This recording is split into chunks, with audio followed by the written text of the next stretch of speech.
Shalom, Jemaat BIC. Shalom. Shalom. Apa kabar hari ini? Amin. Saya percaya kita semua dalam keadaan yang baik. Semua hanya karena kebaikan Tuhan. Amin. Amin. Mari kita mau datang kembali ke dalam hadiratnya Tuhan. Kita mau mengenal Dia lebih lagi. Mari kita siapkan hati kita ya.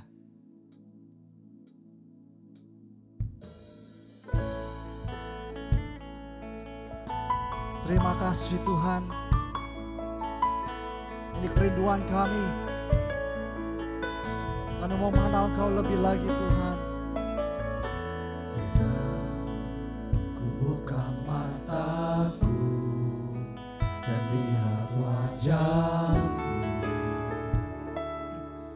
Ku terkagum bila ku lihat hidupku dan karya tangan-Mu. Ku tersanjung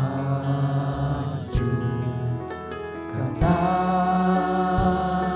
semua yang baik dalam hidupku, itulah karya-Mu.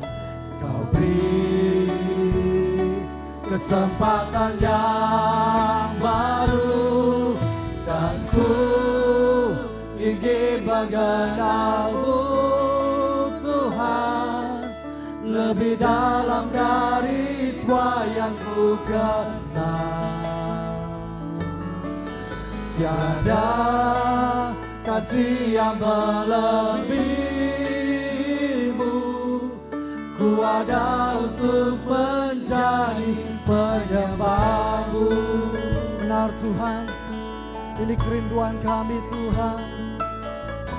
Bila ku buka mataku dan lihat wajah-Mu, ku terkagum bila ku lihat hidup dan karya tangan. Ku tersanjung karena semua yang baik dalam hidupku, itulah karya-Mu.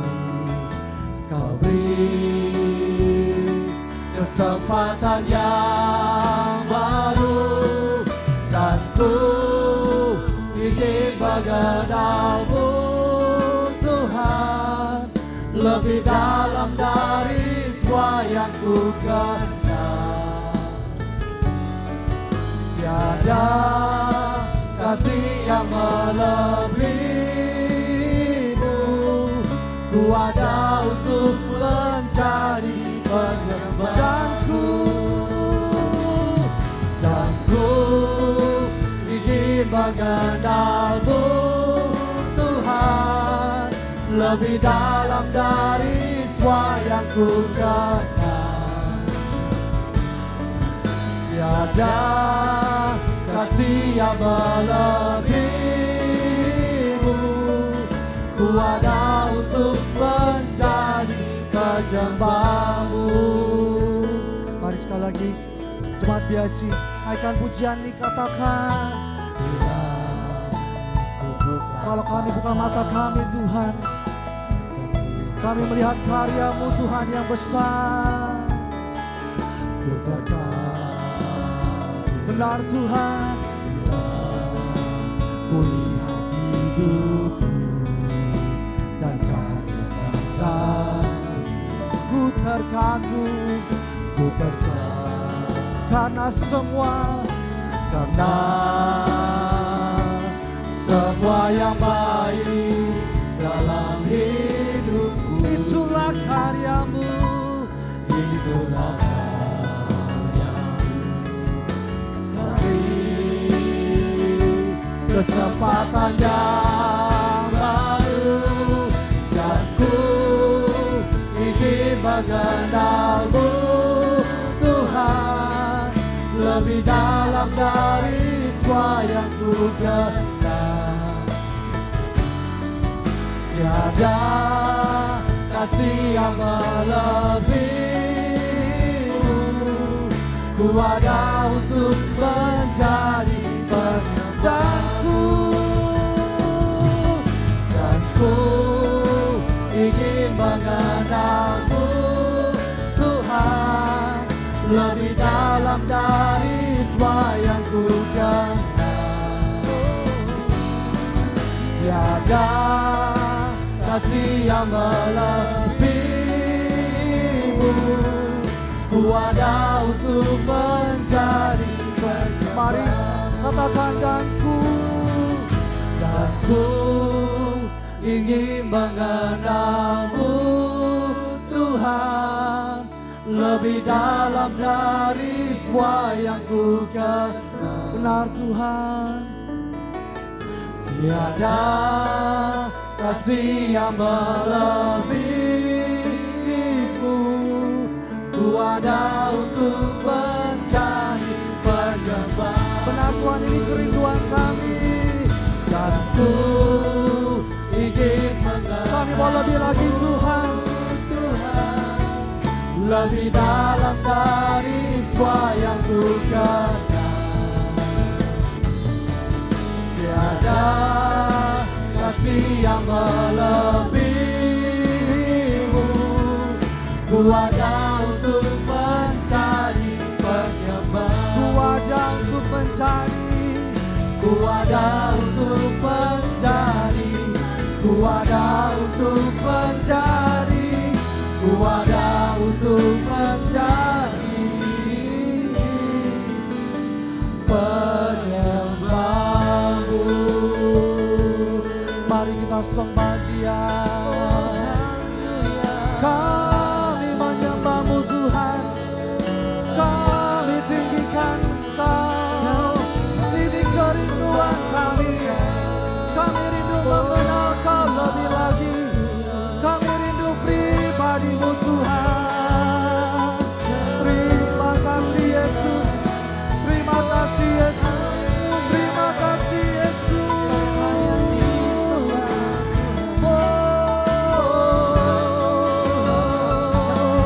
Hanya Engkau Tuhan yang kami rindukan, hanya Engkau yang kami rindukan Tuhan, hanya pribadi-Mu Yesus. Kita barang-barang syande. Mari sembah Tuhan, haleluya. Mari naikkan sembah kita, pujian kita. Dia yang hadir, Dia yang mau berkata di penyembahan kita, Dia yang rindu mengenal kita. Ora barang-barang syande. Kita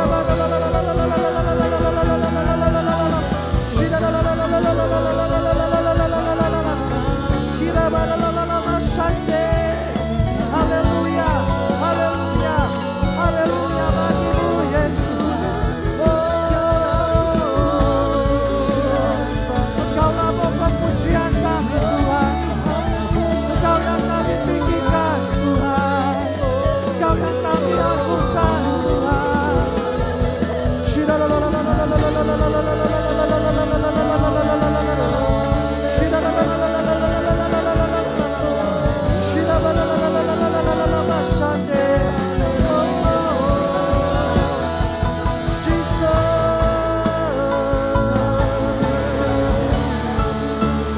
Terima kasih Tuhan, terima kasih.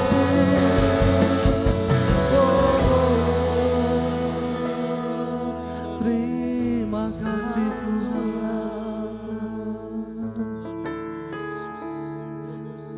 Dan ku ingin mengenalmu Tuhan, lebih dalam dari semua yang ku. Ini kerinduan kami Tuhan. Tiada kasih yang melebihimu, ku ada untuk menjadi penyembah. Dan ku Tuhan, kami mau jadi penyembah-penyembah-Mu Tuhan, lebih dalam dari semua yang ku kenal. Tiada kasih yang melebihimu, ku ada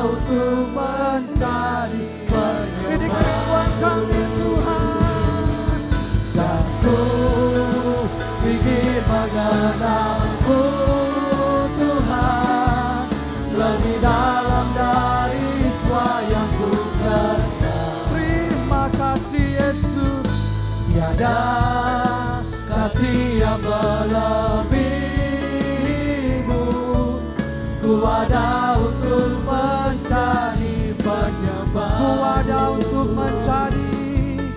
Ku ada untuk mencari. Ku ada untuk mencari. Ku ada untuk mencari penyembah-Mu. Haleluya, haleluya, haleluya Tuhan. Mari beri kemuliaan bagi Allah kita. Sembah, sembah, sembah, sembah bagi namanya. Oh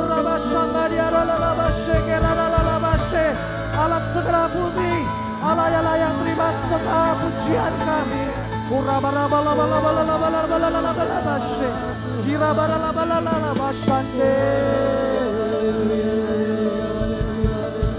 Jesus, Jesus, Jesus. Terima kasih Jesus, we call on. Kami hanya panggil nama-Mu Tuhan. Kami hanya berseru kepadamu. Karena Engkaulah Tuhan yang benar Tuhan. Karena hanya Engkaulah Tuhan yang mengasihi kami Tuhan. Terima kasih, hanya Engkau yang layak terima sembah kami, pujian kami, hormat kami, kemuliaan kekal selama-lamanya Tuhan. Terima kasih Bapa, terima kasih. Kami sungguh bersyukur Tuhan. Kami percaya Tuhan Kau yang berada bersama dengan kami Tuhan. Pada ibadah kami Bapa. Kami percaya Tuhan Kau yang hadir Tuhan dan disenangkan lewat puji-pujian kami. Kami siapkan hati kami Tuhan. Untuk Tuhan memuji menyembah Engkau Tuhan. Dan mendengarkan isi hati-Mu Tuhan. Terima kasih Bapa. Kami bersyukur kepadamu Tuhan. Kami mulaikan ibadah kami Tuhan. Dalam nama Tuhan Yesus. Tuhan dan Juru Selamat kami yang hidup. Haleluya. Amin. Haleluya. Tetap semangat jemaat BIC. Percaya dia kekuatan kita. Percaya dia yang memberkati kita. Haleluya. Dia yang menyertai kita. Haleluya. Mari naikkan pujian ini. Aku diberkati. Haleluya.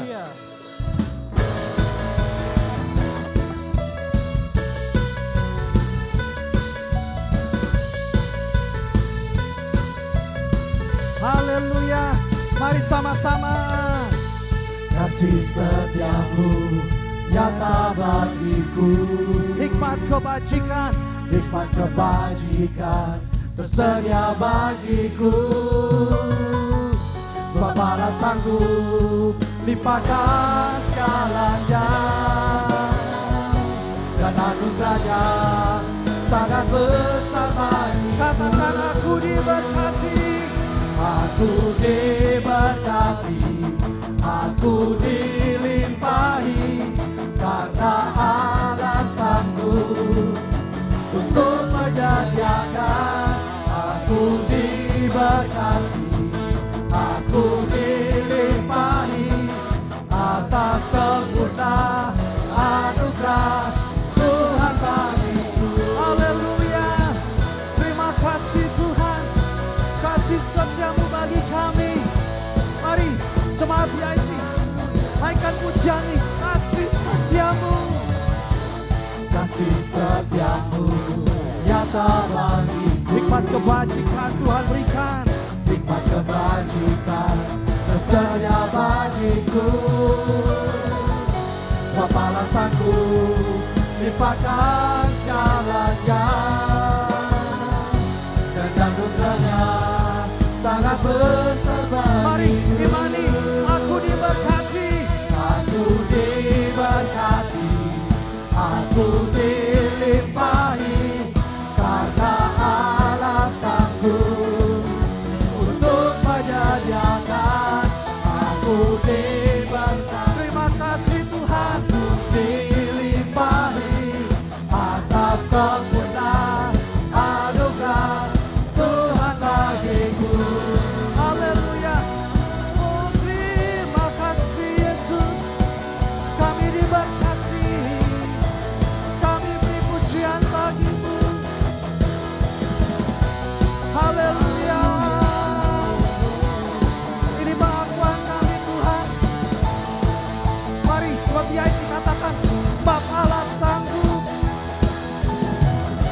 Sebab Allah sanggup limpahkan segalanya.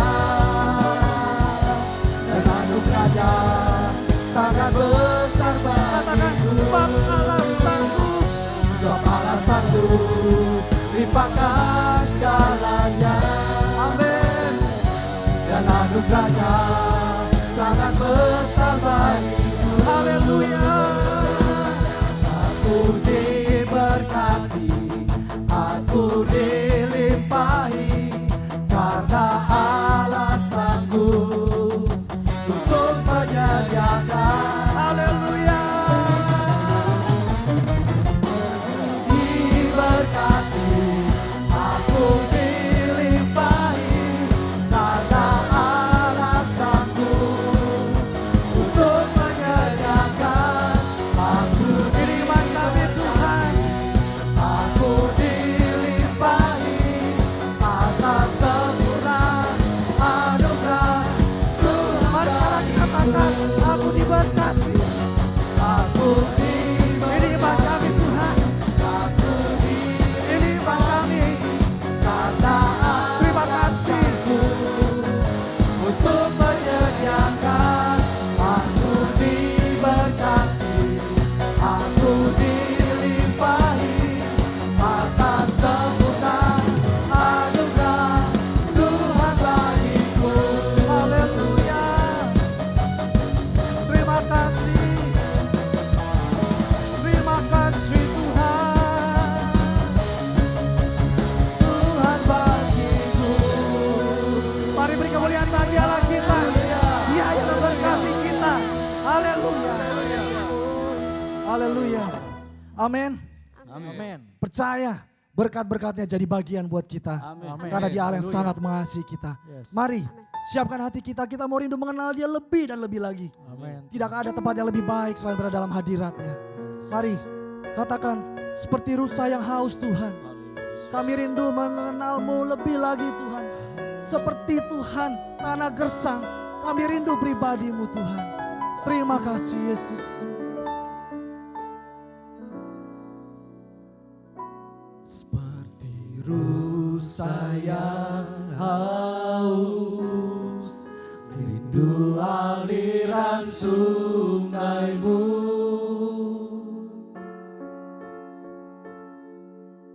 Hatiku tak tahan menunggumu.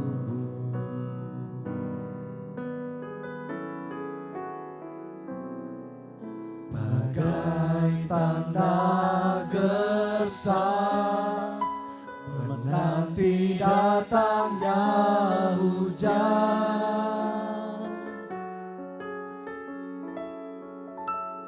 begitupun jiwaku Tuhan.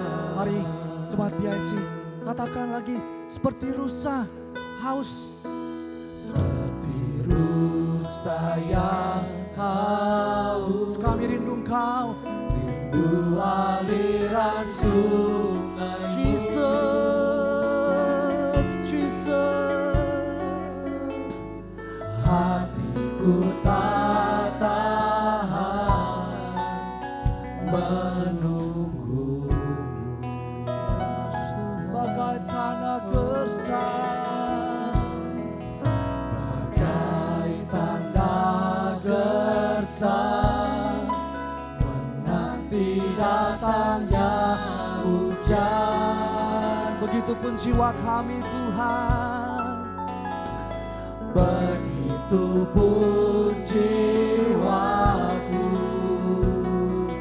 Tuhan. Mari sama-sama katakan, hanya Engkau, hanya Engkau,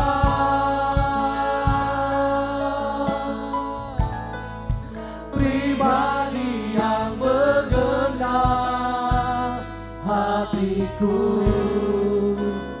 Tiada yang tersembunyi bagimu, seluruh isi hatiku Kau tahu, dan bawaku untuk lebih dekat lagi padamu, tinggal dalam indahnya dekapan kasih-Mu. Mari katakan kepada Dia, hanya Engkau Tuhan, hanya Engkau pribadi yang menggenang hatiku. Benar Tuhan, tiada yang tersembunyi bagi-Mu. Seluruh isi hatiku Kau dan bawaku Tuhan, dan bawaku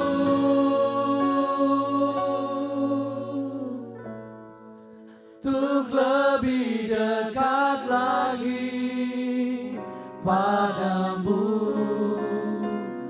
tinggal dalam indahnya dekapan kasih. Mari katakan, hanya Engkau, hanya Engkau,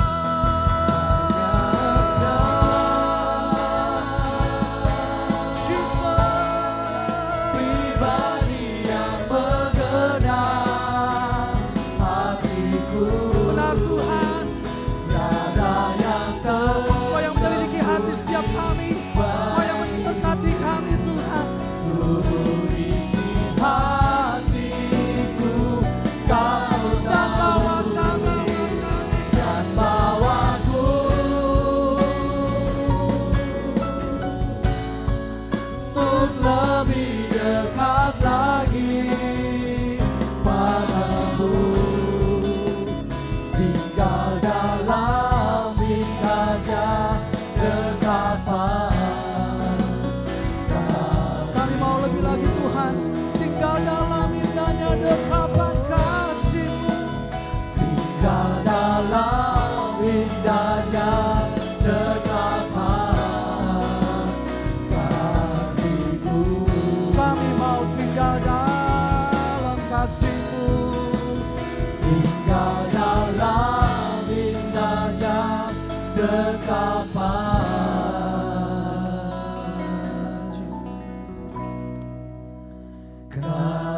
Kasih-Mu, yes Lord.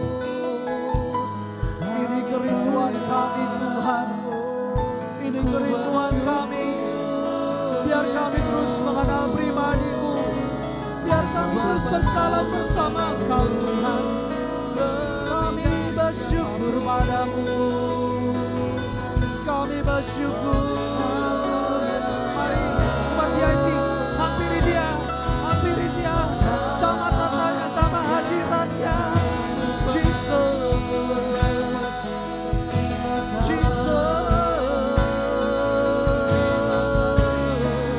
kami memuji-Mu, kami menyembah, kami meninggikan nama-Mu Tuhan. Terima kasih Yesus. Oh, terima kasih Tuhan, terima kasih. Kami bersyukur.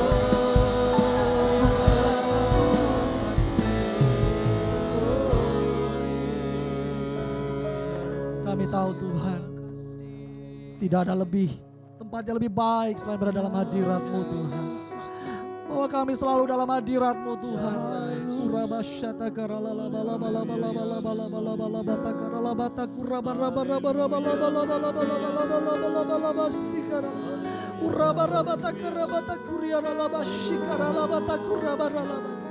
Kau yang mengetahui setiap perkumpulan anak-anak-Mu Tuhan. Kau Tuhan Allah yang mendengar Tuhan Yesus. Kami percaya Tuhan. Kami percaya Tuhan Kau Allah Tuhan yang terus memberkati Tuhan jemaat-Mu Tuhan, BIC Tuhan. Dengan firman-Mu Tuhan yang menjadi kekuatan kami Tuhan. Dengan firman-Mu Tuhan yang menjadi terang Tuhan bagi langkah kaki kami Tuhan. Terima kasih Bapa. Seperti Maria yang mengambil tempat yang terbaik Tuhan, duduk dekat kaki-Mu. Saat ini kami mau Tuhan duduk diam mendengarkan firman-Mu Tuhan. Berfirmanlah ya Tuhan, kami siap mendengarkan firman-Mu Tuhan. Dalam nama Tuhan Yesus, kami sudah berdoa dan siap mendengarkan firman-Mu. Haleluya. Amin. Haleluya, senang bisa berjumpa lagi dengan teman-teman dan jemaat BIC semua. Dan kita mengucap syukur, kita masih bisa ibadah walaupun secara online. Nah, kita belum bisa ibadah di dalam gereja karena ada kondisi dan situasi yang belum memungkinkan kita untuk bisa ibadah hari Kamis di gereja.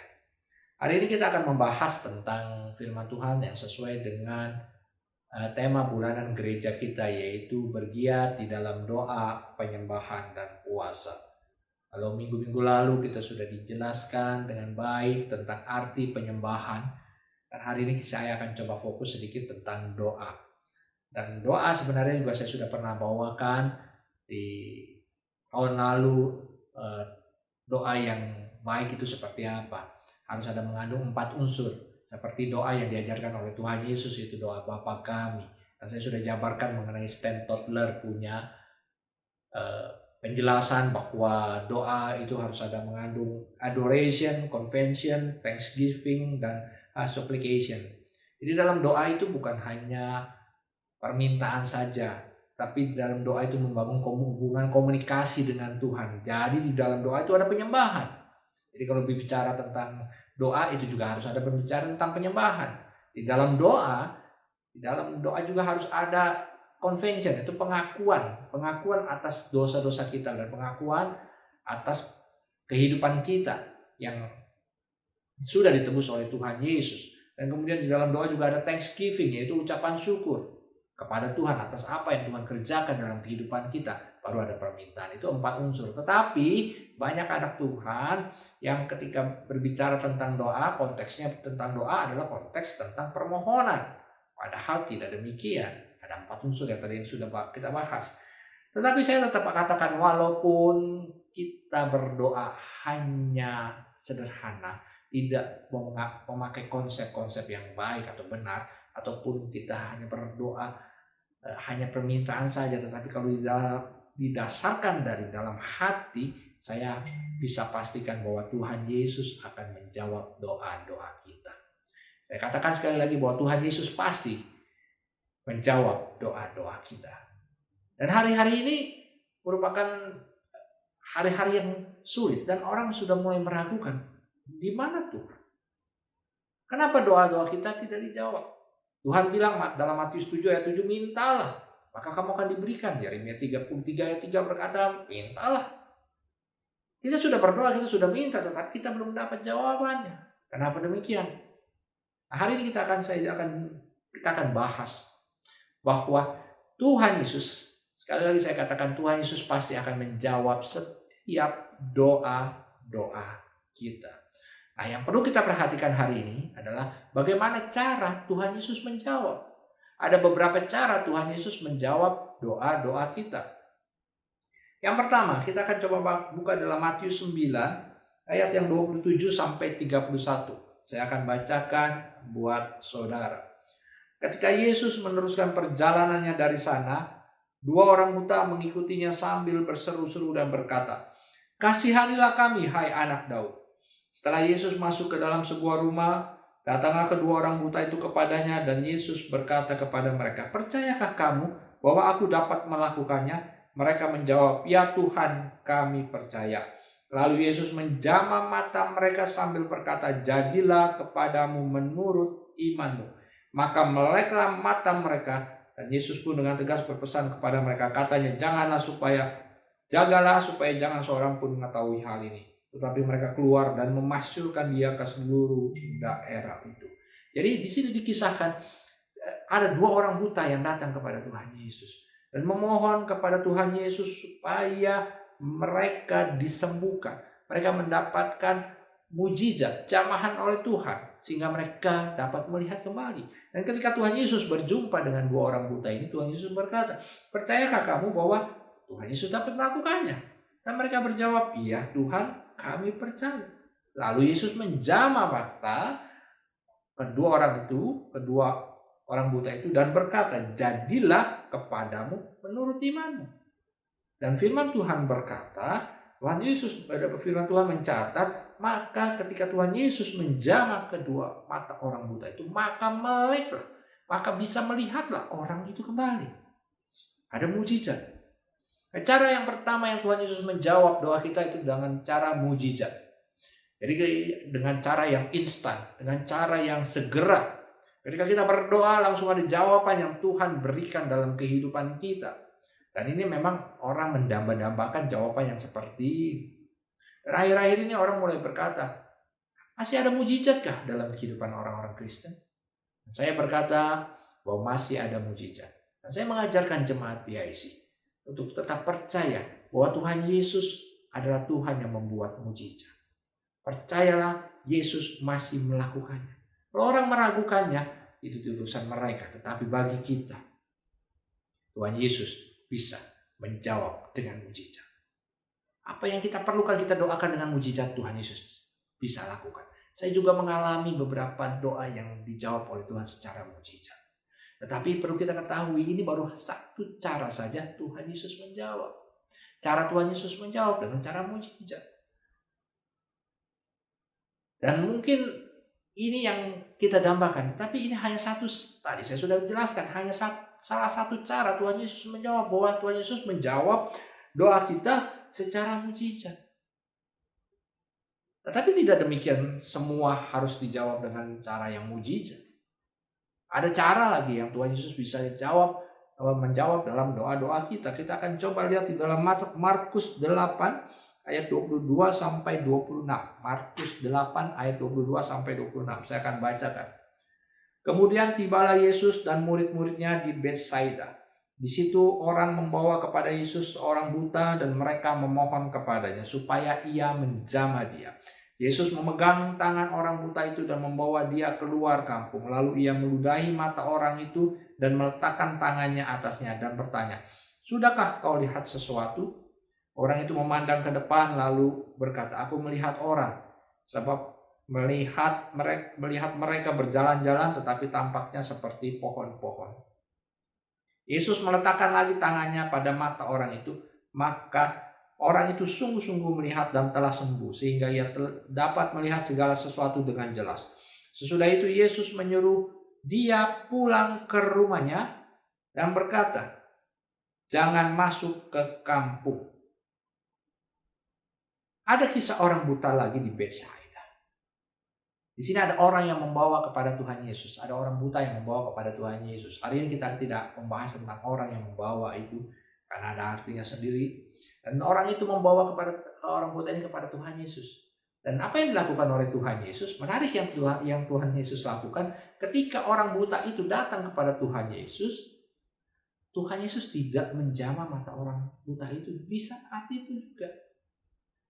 Tetapi apa yang dilakukan Tuhan Yesus? Tuhan Yesus menuntun orang buta itu keluar kampung. Apa yang salah dengan kota Betsaida?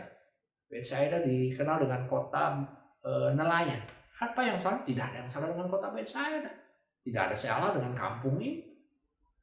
Tapi Tuhan Yesus menuntun orang buta itu keluar daripada kampung itu. Dan ketika dia sudah di luar kampung, baru Tuhan Yesus meludahi mata orang buta itu dan meletakkan tangannya kepadanya. Dan berkata, "Sudah bisa lihat belum?" Nah, orang buta itu sudah bisa melihat tetapi masih bayang-bayang. Tuhan Yesus meletakkan lagi tangannya kepada orang itu sehingga orang itu sembuh. Dan perlu 2 kali Tuhan Yesus menjamah orang buta ini. Kenapa perlu 2 kali? Ini ada pelajaran tersendiri dan saya tidak akan membahas seperti ini. Hari ini tidak membahas tentang hal ini. Tapi yang saya ingin bahas adalah di ayat yang ke-26. Sesudah itu Yesus menyuruh dia pulang ke rumahnya dan berkata, "Jangan masuk ke kampung." Sekali lagi tidak ada yang salah dengan kota Betsaida. Tetapi Tuhan Yesus ingin mengajarkan ketika Tuhan Yesus bertemu dengan orang buta ini, dia menuntun orang buta itu keluar daripada kampung Betsaida dan mulai menjamah mata orang buta itu. Jadi ketika sudah sembuh, Tuhan Yesus berpesan, "Pulanglah ke rumahmu, jangan ke kampung lagi. Jangan masuk ke kampung lagi." Apa artinya? Apa yang Tuhan Yesus ingin ajarkan kepada kita? Ketika kita datang kepada Tuhan Yesus, memohon sesuatu kepada Tuhan Yesus ingin kita tidak hanya mendapat jawaban secara mujizat. Kadang-kala Tuhan Yesus mau dalam kehidupan kita, kita dituntun keluar dari kehidupan kita.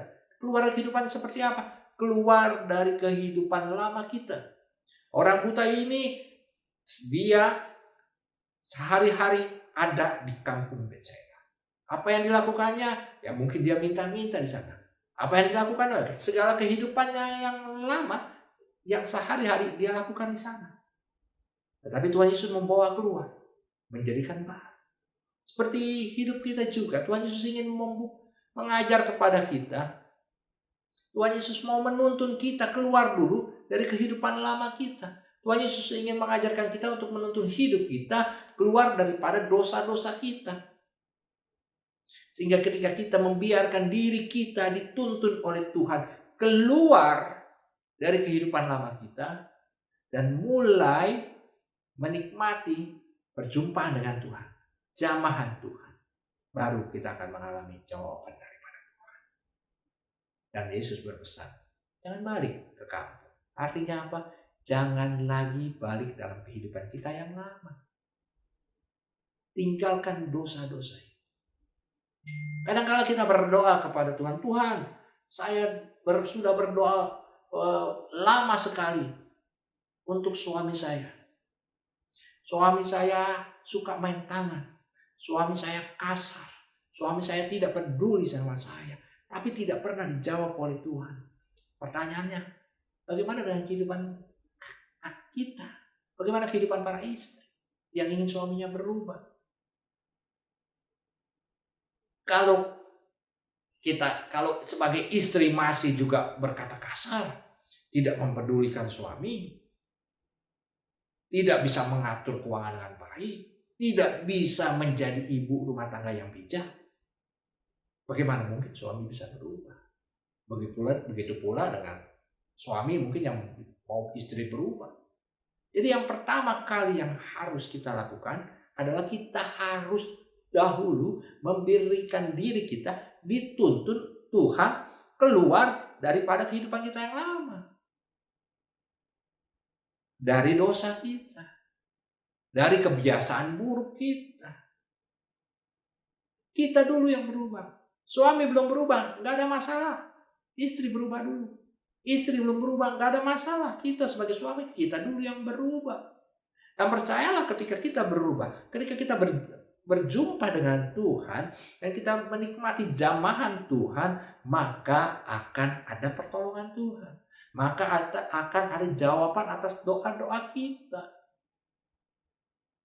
Kita harus berubah dahulu. Tuhan Yesus ingin mengajarkan ketika kita memohon kepada Tuhan, mungkin kita tidak dijawab secara langsung seperti poin yang pertama tadi. Tetapi Tuhan Yesus ingin menuntun kita dulu keluar dari kehidupan yang lama. Dan keluar dari kehidupan yang lama seperti apa juga yang Tuhan inginkan. Yang kehidupan selain daripada dosa yang ingin Tuhan Yesus ingin kita tinggalkan dosa kehidupan lama kita. Tuhan Yesus juga ingin kita berubah dari pola pikir kita yang lama. Yakobus 4 ayat 3 berkata bahwa ketika kita berdoa kepada Tuhan, kita tidak dapat jawabannya. Kenapa? Karena kita salah berdoa. Yang kita doakan itu untuk memuaskan hawa nafsu kita saja. Jadi perhatikan juga, selain kita berubah, meninggalkan kebiasaan buruk dan dosa kita juga harus berubah dengan pola pikir kita. Pola pikir, pikiran, dan perasaan kita dikatakan harus sama sesuai dengan ada di dalam Tuhan Yesus. Dan ketika kita berdoa, kita harus tahu apa yang kita doakan itu. Apakah doa itu hanya untuk memuaskan rohani, keinginan hawa nafsu kita? Apa itu yang menjadi tujuannya? Waktu saya pemuda, saya ingin sekali bisa bermain gitar. Alasannya, kalau main gitar, saya bisa bantu pelayanan di gereja. Itu alasannya yang saya bicarakan ke luar. Tapi ada alasan sendiri yang ada dalam hati. Apa alasan saya? Saya mau bisa belajar main gitar. Kalau saya pintar main gitar, saya bisa dapat mendekati wanita dengan mudah. Hawa nafsu saya. Dan apakah saya bisa main gitar? Tidak bisa sampai sekarang. Tuhan tidak jawab. Sampai sekarang saya tidak bisa main gitar. Anak saya Timothy waktu SMA kelas 2 dia bilang, "Pak, saya mau dibeliin mobil." Saya bilang, "Buat apa mobil kamu? Supir ada, mobil ada di rumah, tinggal antar." "Oh enggak Pak, kalau saya punya supir kesian, saya bawa mobil kesian. Kalau saya dijemput supir kesian, dia nunggunya lama. Saya nggak tahu kapan pulang. Jam kadang-kadang mesti ada kegiatan tambahan atau apa, kesian supirnya." Alasannya kelihatannya bagus, bukan kesian sama supir. Tapi sebenarnya bukan itu alasannya yang sesungguhnya. Dia mau bawa mobil karena dia mau show bahwa dia bisa bawa mobil. Dan dia bisa memuaskan hawa nafsunya. Padahal belum ada SIM. Dan kalau kayak seperti ini, apakah saya kasih? Loh, saya tolak. Seperti saya menolak anak saya, begitu juga Tuhan Yesus bisa menolak permohonan kita. Anak-anak saya suka datang, Stella, Timothy datang kepada saya, memohon, meminta sesuatu pada saya. Tetapi setiap permohonan mereka, tidak saya langsung kasih. Tidak saya langsung setujui. Saya akan lihat dulu. Apakah permintaan ini hanya memuaskan hawa nafsu mereka, keinginan mereka. Atau kalau ini berguna tidak buat mereka, atau membahayakan mereka atau tidak. Jadi perhatikan ketika kita berdoa sama Tuhan dan Tuhan jawab tidak, itu jawaban juga. Dan kenapa tidak jawaban Tuhan? Perhatikan apakah kita masih memiliki pola pikir yang lama. Yaitu pola pikir yang meminta kepada Tuhan, meminta sesuatu hanya ingin memenuhi hawa nafsu kita. Jadi baiklah hari ini kita belajar bahwa Tuhan Yesus akan menjawab doa kita ketika kita sudah berubah. Meninggalkan dosa-dosa kita. Meninggalkan kebiasaan buruk kita. Dan merubah ke pola pikir kita yang lama menjadi pola pikir yang baru. Sesuai dengan pola pikir ya Tuhan Yesus. Dan kalau kita sudah lakukan ini seperti orang buta ini, kita pun akan mendapat jawaban atas doa-doa kita. Apa yang kita doakan? Percayalah, Tuhan akan jawab.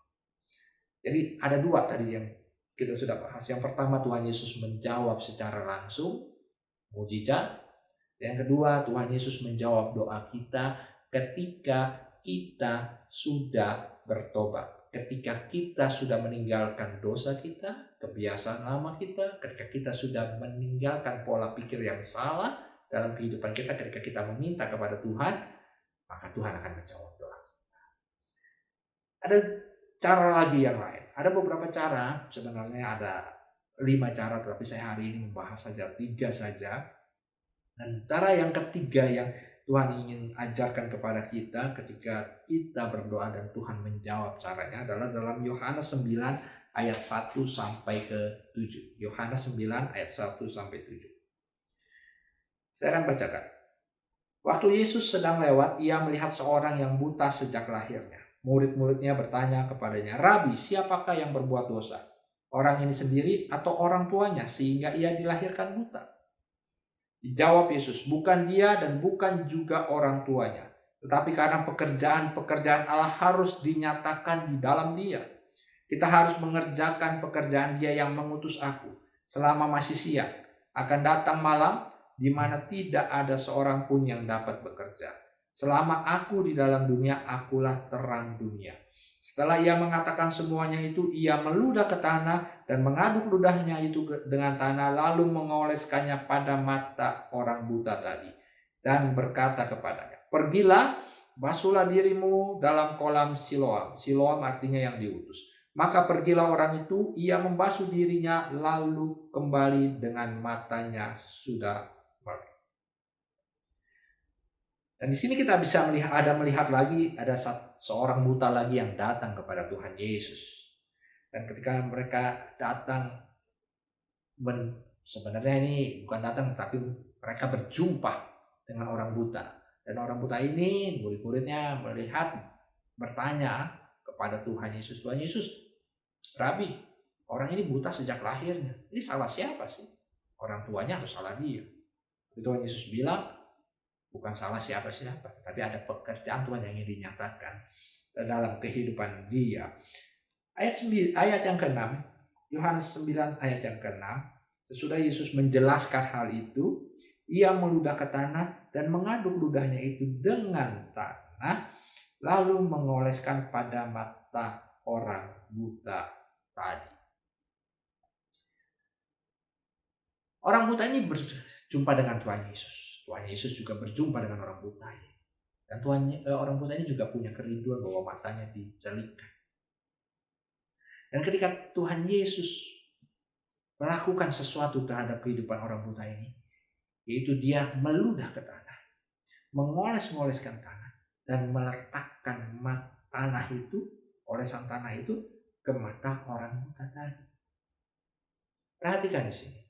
Orang buta ini ketika Tuhan Yesus meludah ke tanah, dia tidak protes. Karena kita tahu Tuhan Yesus waktu itu adalah Allah yang orang yang ngetok. Banyak orang di sekitarnya yang ingin datang untuk melihat Yesus, menggerumuni Yesus. Jadi kemanapun Yesus pergi, ada sejumlah orang besar yang datang bersama dengan dia. Dan orang-orang berjubel-jubel. Dan kita ingat kisah si Matius sampai dia mesti naik ke atas pohon untuk melihat Yesus. Banyak orang yang ingin melihat Yesus dan melihat pekerjaan kuasa Tuhan Yesus.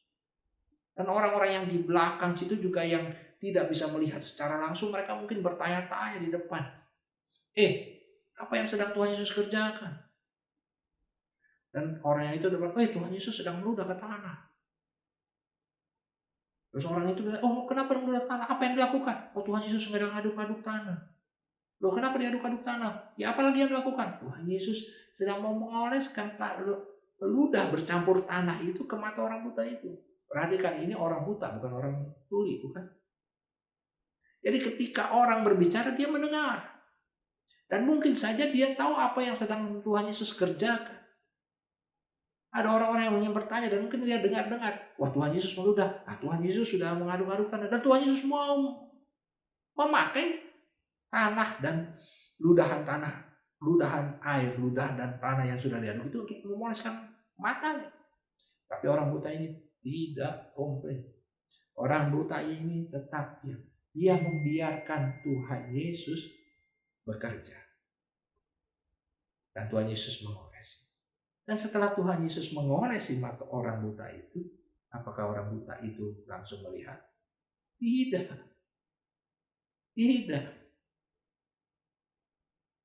Ketika sudah mengolesinya, ayat yang ke-7 berkata, pergilah. Tuhan Yesus suruh orang buta ini pergi. Bayangkan kalau kita jadi orang buta ini. Dan kita sudah tahu Tuhan Yesus sedang mengoles-ngoleskan air ludah dengan tanah dan mau kasih ke mata kita. Apakah kita nggak berpikir, kenapa mesti begitu? Apakah air ludah dan tanah ini kalau dioleskan ke mata saya menjadi ini merupakan hal yang sesuatu yang tidak higienis, tidak sehat? Bagaimana kalau misalnya terjadi infeksi? Kulitnya bertambah tidak baik atau bagaimana? Dan mungkin kita akan bilang, oke lah Tuhan, kalau memang Tuhan mau kerjakan, kerjakan. Dan begitu sudah dikerjakan, sudah dioleskan, dan kita berharap kita bisa melihat, tetapi kita tidak melihat. Dan Tuhan Yesus bilang apa? Pergi kamu ke kolam. Pergilah, basuhlah dirimu ke dalam kolam Siloam. Disuruh pergi. Tidak mengalami mujizat. Tidak mengalami jawaban. Malah disuruh pergi ke kolam Siloam. Ini orang buta. Dia harus mencari jalan ke kolam Siloam. Mungkin dia minta orang tuntun. Mungkin ada yang mau menuntun dia. Tapi dia harus berusaha lagi untuk pergi ke kolam Siloam. Ketika dia membasuh dirinya, maka firman Tuhan berkata, maka meleklah mata orang. Ketika dia membasuh, dia kembali dengan mata yang melek. Jawaban Tuhan yang berikan yang ketiga yang saya ingin bahas hari ini, Tuhan menjawab melalui sebuah proses. Sebuah proses. Tuhan mungkin tidak menjawab secara langsung. Mungkin kita sudah berubah, tidak dalam kehidupan kita yang lama. Kita sudah tidak hidup di dalam dosa. Kita sudah meninggalkan dosa. Kita sudah merubah pola pikir kita. Tetapi jawaban Tuhan belum ada. Tuhan mau kita diproses oleh Tuhan. Tuhan mau proses hidup kita. Nah, ketika kita sudah hidup benar di hadapan Tuhan dan kita berdoa, kayaknya mengiring Tuhan berat sekali. Kita sudah lakukan yang terbaik, tetapi belum ada jawaban Tuhan. Kita sebagai pelayan Tuhan, kita sudah melayani yang terbaik, tapi bukannya pujian yang kita dapat, malah kita diomeli. Ketika kita sudah melayani Tuhan, kita mungkin ada dalam situasi yang malah tidak enak, tidak nyaman. Sudah kita lakukan sepenuh hati melayani Tuhan, ada saja yang ngomongin kita, ada yang gosipin kita, ada yang ngomongin kita. Padahal kita sudah lakukan yang terbaik. Difitnah, kondisi tidak nyaman. Nah, apa yang kita lakukan? Apakah kita mundur? Apakah kita tetap maju? Nah, dalam proses kehidupan kita, kenapa orang buta ini mengalami jawaban daripada Tuhan? Karena dia mengikuti perintah Tuhan. Tuhan bilang pergi, dia pergi. Dia nggak bilang, Tuhan, engkau yang mulai untuk ngoles-ngolesin ludah kamu dengan tanah ke mata saya. Sekarang mata saya nggak ngelihat. Saya pernah dengar kok kamu bisa lakukan itu, kok mereka bisa langsung lihat, tapi saya enggak. Terus kamu suruh saya pergi. Saya nggak mau Tuhan. Saya mau kamu, Tuhan, jamah saya sekarang juga. Orang buta ini tidak bilang demikian. Orang buta ini tidak komplain. Tapi dia lakukan perintah. Di dalam proses kita menantikan jawaban Tuhan, mungkin kita dalam situasi yang tidak enak, tidak nyaman. Tapi kita akan kuat kalau kita mengikuti perintah Tuhan. Tuhan bilang kepada orang buta ini pergi, dia pergi. Dalam kehidupan kita ada perintah-perintah Tuhan, ada firman Tuhan yang datang kepada kita. Apa yang harus kita lakukan supaya kita kuat dan menang dalam prosesnya Tuhan? Ikuti perintah Tuhan. Ketika kita sudah melayani Tuhan, terus digosipin dalam situasi yang tidak enak, jangan mundur. Ikuti perintah Tuhan. Apa yang Tuhan inginkan mau kita kerjakan, kita kerjakan. Kerjakan. Lakukan firman Tuhan. Maka seperti orang buta ini yang mendapat jawaban Tuhan, matanya melek, kita pun akan mendapat jawaban. Dan kadang-kala di dalam satu proses kehidupan kita seringkali rasa aduh Tuhan gak kuat. Proses yang Tuhan kerjakan dalam kehidupan saya sangat berat. Saya tidak mengerti dengan kondisi saudara-saudara semua, teman-teman jemaat BIC. Saya tidak bisa memahami permasalahan. Tapi yang saya tahu, kalau Tuhan Yesus bisa menjawab orang buta ini karena melakukan perintah Tuhan, dia pun akan menjawab kita. Bagian kita adalah biarkan diri kita diproses oleh Tuhan. Biarkan kita mengikuti Tuhan sepenuh hati. Sepenuh hati. Ikuti perintah dia. Jangan ragu. Mungkin ada teman-teman BIC yang karena pandemi ini mengalami hal yang tidak nyaman. Kita semua dalam kondisi yang tidak enak. Kita semua dalam kondisi yang sulit.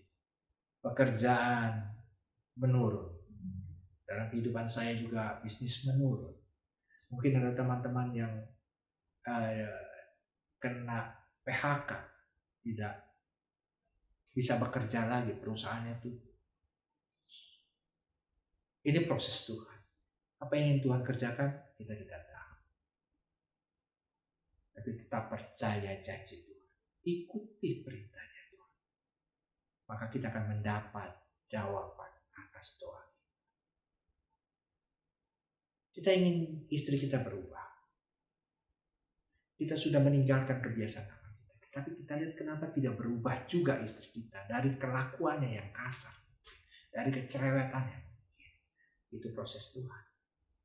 Ikuti perintah Tuhan. Apa perintah Tuhan? Kasihilah istrimu. Tetap mengasihi istrimu dengan tulus.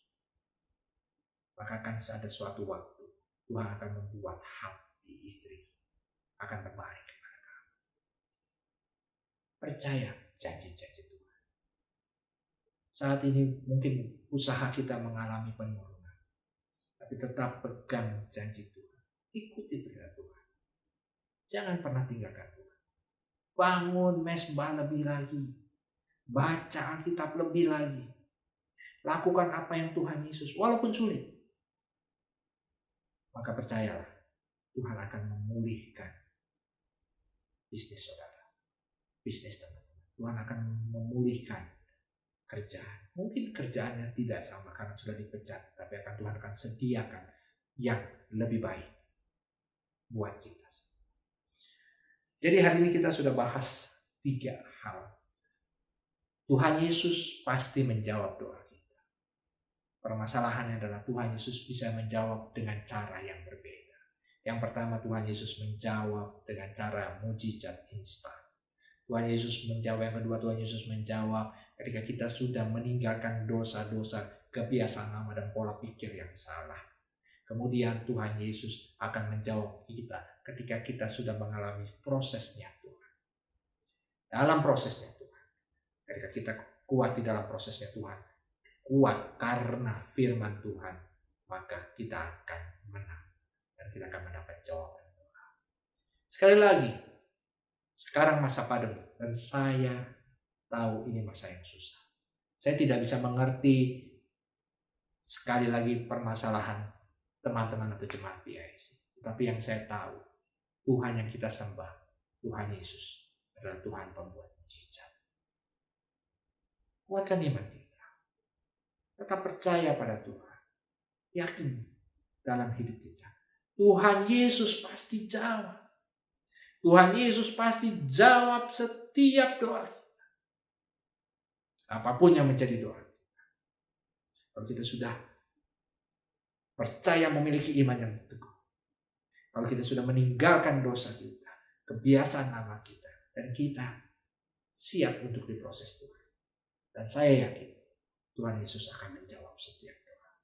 Percaya, teman-teman yang punya pergumulan, percaya Tuhan akan jawab doa-doa kita. Haleluya, Tuhan Yesus memberkati. Kami bersyukur Tuhan. Kami percaya Tuhan firman-Mu tidak akan pernah sia-sia Tuhan. Firman-Mu Tuhan Yesus akan tertanam di dalam hati kami Tuhan. Dan akan berbuah-buah Tuhan. Sehingga Tuhan Yesus nama-Mu yang ditinggikan Tuhan. Kami mau terus bergiat di dalam Engkau Tuhan. Apapun kondisi kami percaya Tuhan. Engkau Allah yang menyertai kami, Engkau Allah yang memberkati kami, Engkau Allah yang tidak pernah meninggalkan kami Tuhan. Kami mau terus bergantung kepadamu, kami percaya Tuhan. Terima kasih Tuhan. Terpujilah bagi nama-Mu Tuhan. Kami simpan firman-Mu dalam hati kami dan kami mau melakukannya Tuhan. Dalam nama Tuhan Yesus, Tuhan Juru Selamat kami yang hidup, kami sudah berdoa dan mengucap syukur. Haleluya. Amin.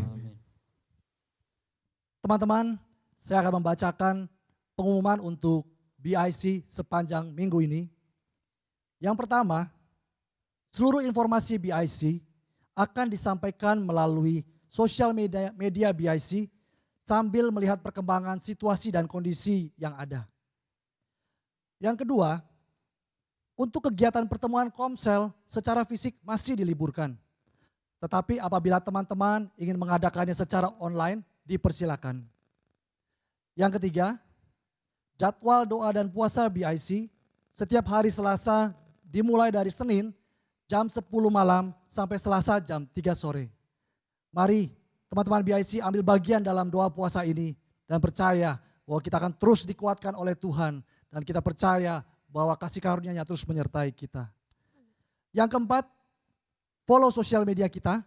Bagi teman-teman yang belum bisa memfollow, ada di Instagram, YouTube maupun Facebook yang ada tertera di bawah ini. Bagi teman-teman yang memiliki pergumulan dan membutuhkan bantuan doa, teman-teman bisa menghubungi kontak person di bawah ini, yakni Sansan, Angin, dan Devina. Yang terakhir, teman-teman, kita memasuki masa new normal. Mari kita tetap ikuti anjuran pemerintah untuk menjaga kesehatan, memakai masker, social distancing, dan percaya pasti Tuhan memberkati kita. Sekian pengumuman dari komunitas BIC. Nantikan info-info selanjutnya untuk BIC di sosial media Bless Impact Community. Mari teman-teman, kita akhiri ibadah kita. Kita bersyukur kita punya Tuhan yang besar. Kita bersyukur Dia berjanji dan Dia setia dan menggenapinya. Haleluya.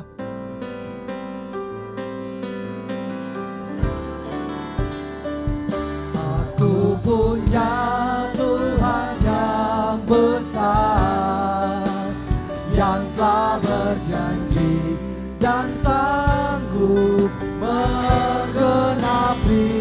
Imanku bersepakat percaya kuasa-Nya.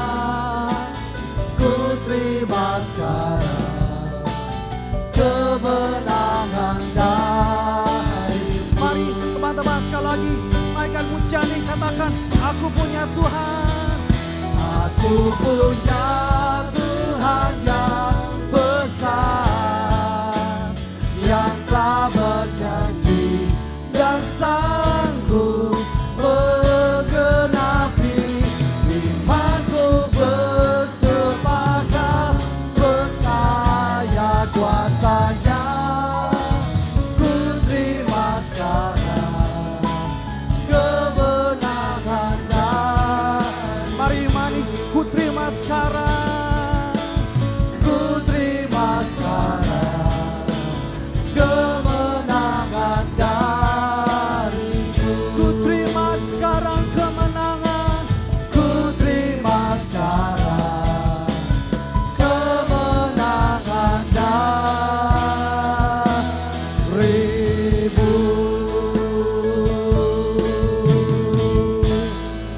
Haleluya, haleluya Tuhan. Ini iman kami Tuhan, ini iman kami. Rekan-rekan BSI, mari kita berdoa. Allah Bapa kami dalam surga, kami mengucapkan syukur atas berkat-Mu, di mana kami telah mendengarkan firman-Mu. Bapa, terima kasih biarlah firman-Mu itu dapat kami terapkan dalam kehidupan kami masing-masing. Engkau juga yang memberkati Bapa, hamba-Mu yang telah memberitakan firman-Mu.